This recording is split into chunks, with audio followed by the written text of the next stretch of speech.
विधायक जी, इस कार्यक्रम में उपस्थित हमारे प्रत्याशी के हस्बैंड अशोक महतो जी, इस कार्यक्रम में उपस्थित प्रेम सागर जी यादव जी, अमरेंद्र कुमार जी, वीआईपी पार्टी के जिला अध्यक्ष भाई सकलदेव दिन जी, सीपीआई के यहाँ से आए अध्यक्ष जिला अध्यक्ष हरिशत यादव जी, चंद्रदेव यादव जी, सुनील यादव जी, सरवन पटेल जी, राजेश सावंत जी, विजय सावंत जी, भगवान यादव जी,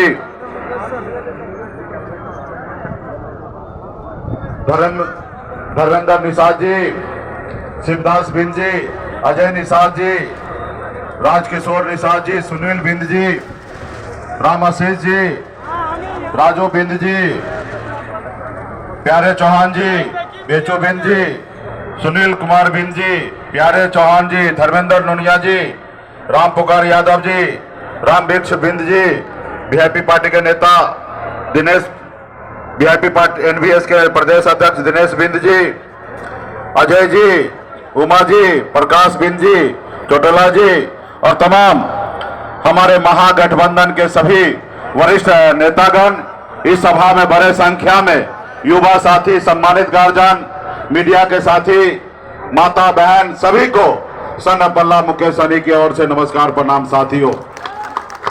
साथियों, चुनाव का समय है।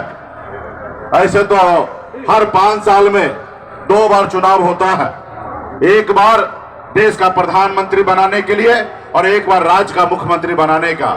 लेकिन इस बार जो चुनाव है वो देश के प्रधानमंत्री बनाने का है।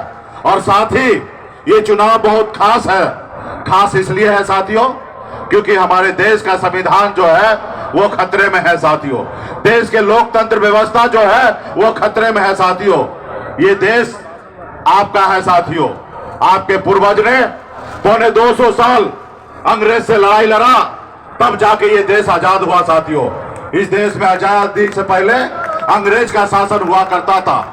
लाखों की संख्या में आपके पूर्वज ने लड़ाई लड़ा, बलिदान दिया, शहीद हुआ, उसके बाद ये देश आजाद हुआ साथियों। इसलिए साथियों ये देश आपका है, हमारा है, किसी का जागीर नहीं है। आजादी के बाद बाबा साहब भीमराव अंबेडकर ने हमें एक संविधान बना के दिए साथियों, हमें एक लोकतंत्र बना के दिए। उस संविधान में गरीब, पिछड़ा, दलित को सर उठा के जीने के लिए अधिकार दिया गया साथियों, अधिकार दिया गया।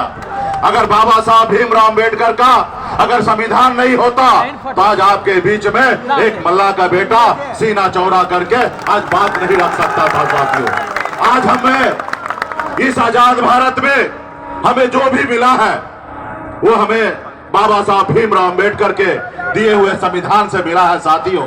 लेकिन ये मोदी जी जो है ये मानते नहीं है संविधान को। इसलिए साथियों जरूरी है इनको बदलने का।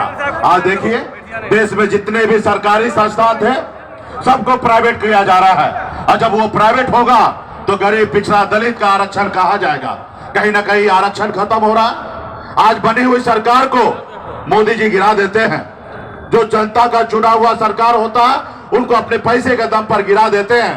किसी का बनाया हुआ विधायक को खरीद लेते हैं, सांसद को खरीद लेते हैं। तो इसलिए साथियों ये लोकतंत्र कहाँ है? आज चुनाव आयोग को अपने जेब में रखे हैं, ईडी, सीबीआई को अपने जेब में रखे हैं। तो इसलिए साथियों ये लोकतंत्र हमारा खतरे में है।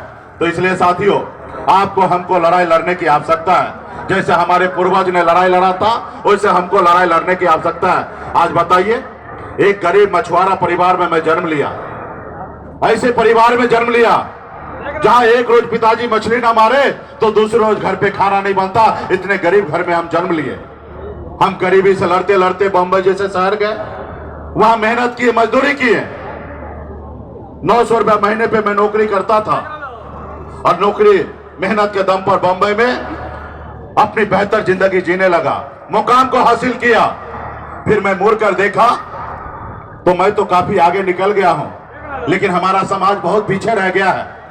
लोग चांद पे घर बनाने के लिए सोच रहा है, लेकिन आज भी बिन बिलदार, नुनिया, मलाह, चाहती अरबन पर इन निषाद का, अति पिछड़ा का, दलित भाई के लिए इस धरती पर रहने के लिए घर नहीं है। फिर मैंने बम्बई के ऐशोराम जिंदगी को छोड़कर पिछले 10 सालों से मैं संघर्ष कर रहा हूं, अपने समाज के हक अधिकार के लिए लड़ाई लड़ रहा हूं। आज बताइए, क्या मैं गुनाह कर रहा हूं? अपने गरीब लोगों के लिए लड़ाई लड़ना क्या देश में कोई गुनाह है? अब बताइए, 2020 में संघर्ष करते करते हमने 4 विधायक बनाया। बिहार में बताया कि मल्ला का बेटा सिर्फ मछली नहीं मारता है, एक विधायक और सांसद भी बना सकता है। ये बिहार को हमने बताया। हमारे 4 विधायक बना, हमारे सहयोग से सरकार बना। अगर हम समर्थन नीतीश जी को नहीं देते तो बिहार में सरकार नीतीश जी का नहीं बनता। यूं कह दीजिए, एक मल्ला का बेटा के समर्थन से बिहार में सरकार बना। हमने उनको मुख्यमंत्री बनाया, हम मंत्री बने, अपने समाज के हक अधिकार के लिए लड़ाई लड़ रहे थे, लेकिन उनको अच्छा नहीं लगा। वो देखा जिस समाज को, जिसको बरसों से हम अपने पैर तले दबा के रखे, आज उसका बेटा खड़ा हो गया है। इनको रोको, अगर नहीं रोकोगे तो बिहार में अति पिछड़ा 36% है, बहुत आगे निकल जाएगा। इसको रोको। और उन्होंने एक साजिश के तहत हमारे विधायक को खरीद लिया। जो सरकार हमने बनाया था वो सरकार से हमें बाहर कर दिया, इसलिए क्योंकि हम गरीब मजदूर का बेटा एक दलित समाज से आते हैं, पिछड़ा समाज से आते हैं। तो इसलिए साथियों, ये मोदी जी है, ये गरीब को देखना नहीं चाह रहे, पिछड़ा दलित को हक अधिकार देना नहीं चाहते हैं। ये बड़े लोगों का सरकार है, अडानी अंबानी का सरकार है, ये गरीब का सरकार नहीं है। साथियों, आपने सुना 2014 में मोदी जी आए, आपसे क्या वादा किया था कि हम आपके अच्छे दिन लाएंगे, हर युवा को हर साल 2 करोड़ नौकरी देंगे। क्या नौकरी मिला? क्या आपके अच्छे दिन आए? उन्होंने कहा कि देश में किसान आत्महत्या कर रहा है, हम सरकार में आएंगे, हर किसान को आमदनी दुगुना करेंगे। क्या हुआ? उन्होंने कहा हर गरीब को पक्का मकान बना के देंगे, हुआ? नहीं हुआ। तो इसलिए साथियों, आज क्या कह रहे हैं मोदी जी? हिंदू, मुसलमान, मंदिर, मस्जिद, सनातन। अरे भाई बताइए, आप देश के प्रधानमंत्री हैं, 140 करोड़ देश के माए बाप हैं, और आप ऐसी शब्द की इस्तेमाल कर रहे हैं। मोदी जी, मैं आपसे हाथ जोड़ के कहता हूं कि कृपया करके 2014 में आपने जो भाषण दिया वही भाषण देश में दीजिए, जनता के बीच में, और तब जनता का आवाज सुनिए कि जनता क्या कह रहे हैं। जो आपने भाषण दिया था वो भाषण दीजिए। लेकिन 10 साल हो गया, आप कुछ नहीं किए हैं, और फिर भी आपको देश में मौका चाहिए। साथियों, हमारा बाबा साहब भीमराव अंबेडकर ने संविधान बनाने के समय में बहुत सोच समझकर नेता को सिर्फ 5 साल का समय दिया। आप सरकारी नौकरी में जाइएगा, 58 साल 60 साल तक आप नौकरी में फिक्स हो जाइएगा। लेकिन नेता के लिए 5 साल रखा गया। क्यों? क्योंकि उनको पता था कि नेता झूठ बोलेंगे, और जब नेता झूठ बोलेंगे तो जनता मालिक होगा, और जनता हिसाब किताब लेगा। साथियों, आज नेता मालिक नहीं है, जनता मालिक है। साथियों, नेता सेवक होता है, जनता मालिक होता है। तो आप सभी जनता है। इस देश में 3 तरह के लोग होते हैं। एक वो अडानी अंबानी, जिसको आपसे कोई फिक्र नहीं है, आप मर रहे, खा रहे, पी रहे, जिंदगी जी रहे या नहीं जी रहे, उनको उससे कोई लेना देना नहीं है, वो बड़े लोग होते हैं। एक वो लोग होते हैं जो रात में क्या खाएंगे, कल क्या खाएंगे, उसके लिए फिक्र लगा रहता है, उसके लिए वो परेशान रहते हैं। और तीसरा आप जैसे लोग होते हैं जो नेता को सुनने के लिए आते हैं, क्योंकि आपके पास अच्छा बुद्धि विवेक है, आप चाहते हैं कि हमारा देश आगे बढ़े, आपके अपने बच्चे आगे बढ़े, ये सोचते हैं।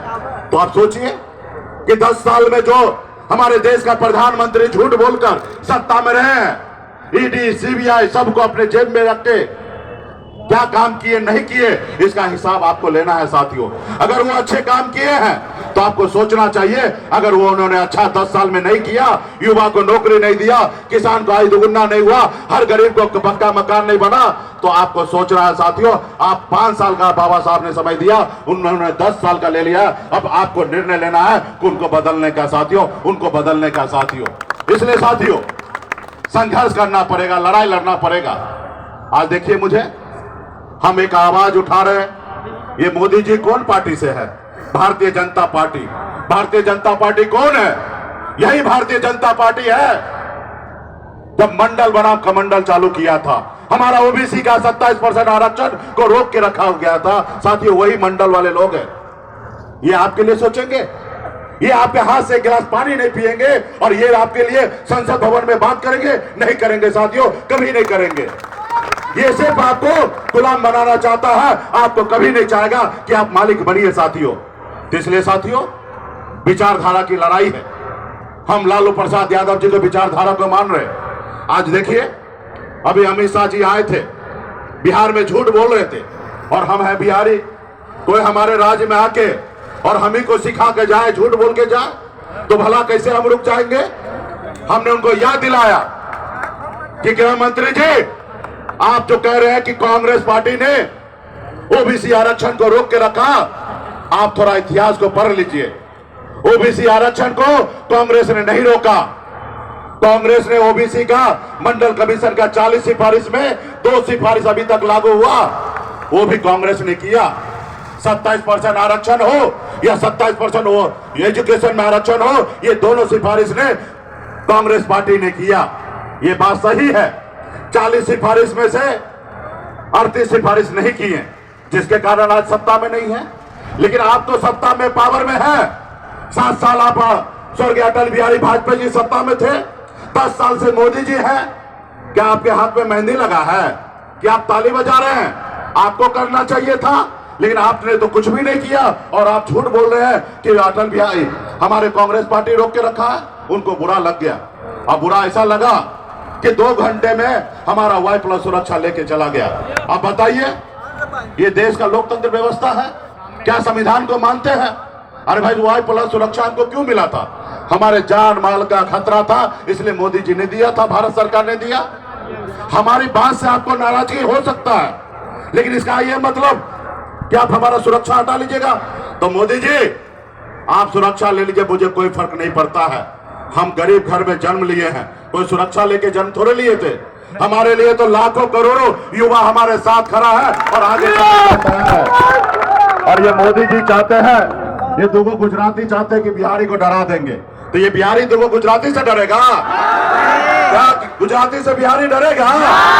तो फिर ये इनको पता नहीं है कि बिहारी जो होते हैं ना, एक बिहारी 100 पे भारी होते हैं। अगर अपने आप पे आ जाए तो एक बिहारी 100 पे भारी होते हैं। तो इसलिए साथियों, मजबूती से हमारे लोकसभा का, मुंगेर लोकसभा के प्रत्याशी बहन कुमारी अनीता जी राष्ट्रीय जनता दल के उम्मीदवार हैं। आप सभी से आग्रह करने के लिए हैं कि मजबूती से इनका लालटेन छाप पर 2 नंबर बटन पर इनको अपना मत दीजिए, ताकि ये जीते और गरीब समाज से है।